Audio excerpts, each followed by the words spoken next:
You're listening to a 4-part series called It's Time to Move Forward. And if you didn't listen to part 1, I strongly advise you listen to that one first, because the focus on that one is stop apologizing. Stop apologizing by staying low because you're concerned about what people are going to think or do when you put into action what God has told you to do. And this is part 2. And part 2, I think I'm going to call part 2, Stop Looking Backwards. Stop looking backwards, because all that's going to do is bring a lot of fear into your life and prevent you from moving forth. So I'm reading from my book, Necessary. I'm focusing on this particular chapter called I Won't Apologize for Going Higher. And I'm just going to read a little bit from here. The more I realize how short and precious life is, the more I develop the courage to unapologetically strive to live life to the fullest by honoring God and using his precious talents to achieve dreams beyond my imagination. Perhaps this is why I love the parable of the talents. It is an amazing parable in Matthew 25 that reminds us to use what God has freely given us for his goodwill. In that parable, Jesus told the story of a man entrusting his property to his servants. He gave the first one 5 talents, the second 2 talents, and the third received 1 talent. He expected them to invest what he gave them. When the man returned, he was pleased with the first 2 servants because they doubled his investment. However, now listen to this part. However, the servant who was given 1 talent did not produce a return on investment. In fear, he buried the talent in the ground, and when the man returned, he gave it back to him.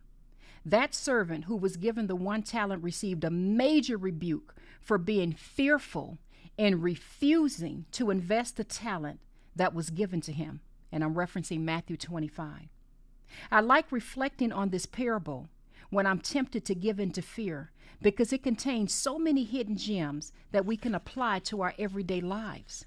It reminds me to use my God-given talents to advance his kingdom and purpose for my life. I had to take a chance and see what could become of my life if I leaned in and trust him more. If I stopped looking back at what didn't work and focus on what was possible. I was determined to soar because destiny refused to be caged any longer.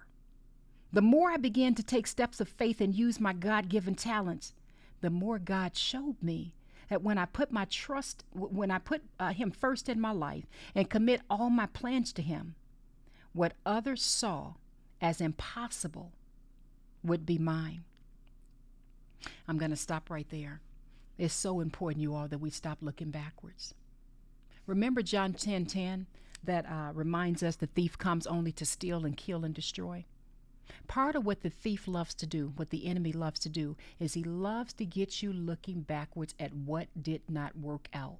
And the whole point of that is to prevent you, to make you prevent yourself, I should say, from taking the steps forward that God has instructed for you to do. Or, because I already hear what you're going to say, I can hear some of you say, well, Z, I don't know exactly what God wants me to do. The second part to that is, or keep you confused. Keep you going around in circles and not being certain of what is the right thing to do. And a lot of times we're confused because, and I'm just speaking for myself, a lot of times we're confused because we're constantly looking back. You know, God gives us an ideal or put something in our heart to show us what we can do. Then we're looking back, oh, wait a minute, what's my history on that? Did that work out in the past when I did it that way? Well, how is that possible when such and such happened in the past? Or God may give you an idea that scares you to your core, because he's transforming your life, taking you into new territory, but you're looking backwards over, you know, I don't want to go down that scarcity road again. What if it doesn't work out? What are people going to say or think? What's going to happen to my faith? I've had weak moments in the past when things didn't work out. You get my point? Whenever we're stuck on looking backwards, it literally prevents us from moving forward. So that's why this chapter is so important, and I wanted to read that part to you all. Now I'm going to read a little bit from the assignment here. In the assignment, there's a recommended reading that I do for each passage or for each chapter in my book. I have several recommended readings, but one of the recommended readings in here is Romans 8:29, and it says, "For those God foreknew, he also predestined to be conformed to the image of his Son." And that's Romans 8:29. That's the NIV version. It's so important that we know that we're predestined. We're predestined. God makes us to be victorious when we walk in alignment with his will. When we walk in that alignment, God provides the provisions along the way.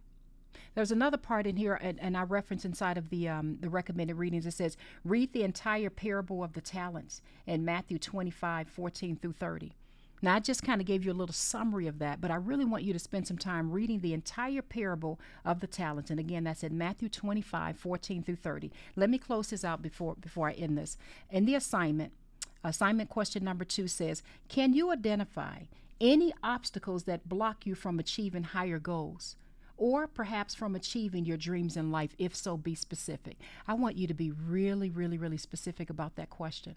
And this is one of the things that if you decide that you want to walk through the necessary retreat, which is a 12 to 16 week journey, and I know that's a long time to be spending with me because we walk through the entire book Necessary. There's mindset exercises, there's challenges, there's quite a bit that you go through to get through this entire transformation journey. But one of the stages that you will get to in that is a season of what we call the stages of going through preparation.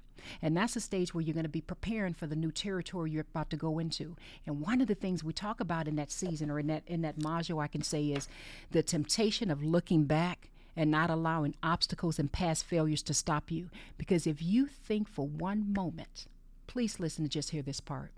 If you think for one moment you're just going to casually walk into this new territory that God has for you, I'll just say it this way.